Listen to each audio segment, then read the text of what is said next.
Hardayam Xırdalandayam. Gene çıkmışam sizin karşınıza, güzel bir yolun qırağı, asfaltın qırağı, bizim belə bir 2 mərtəbəli qəşəng evimiz var, güzel bir evdir. Sizin gələn bayramınızla təbrik edirəm mənim xalqım. Siz də həmişə gözəl bayramlara çıxarsınız. Bayram günü sizə gözəl evlərlə satmışam. Bunun bu həyətindən tanış olar. Bir də bunun həyətinə baxaq. Bir yerde sizlə.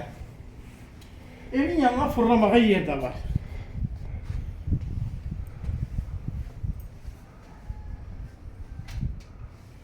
Allah, Mehmet ya Ali.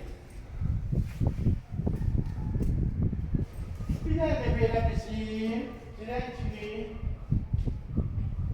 sağ tarafta kukunağımız var. Bu da kukunağı.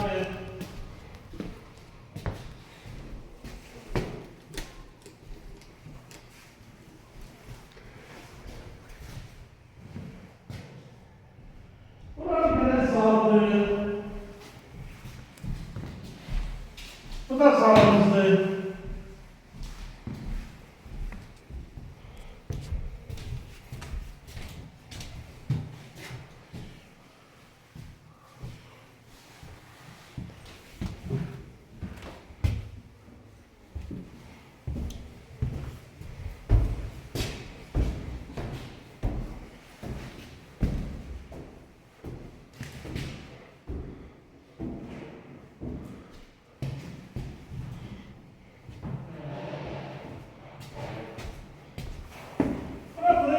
Yukarıda bir savunucu var.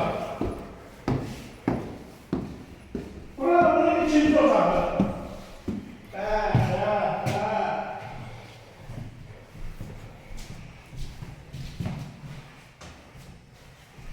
Keçen üçüncü otağına bakar.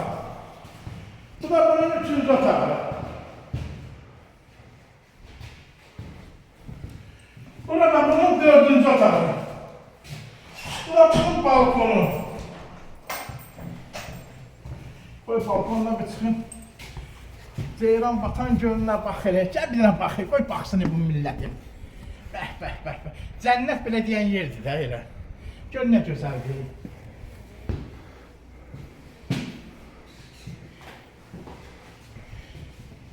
Evin qiyməti 78.000 manata. Çox gözəl bir evdir. Mülkiyyətdir. Sağ olun.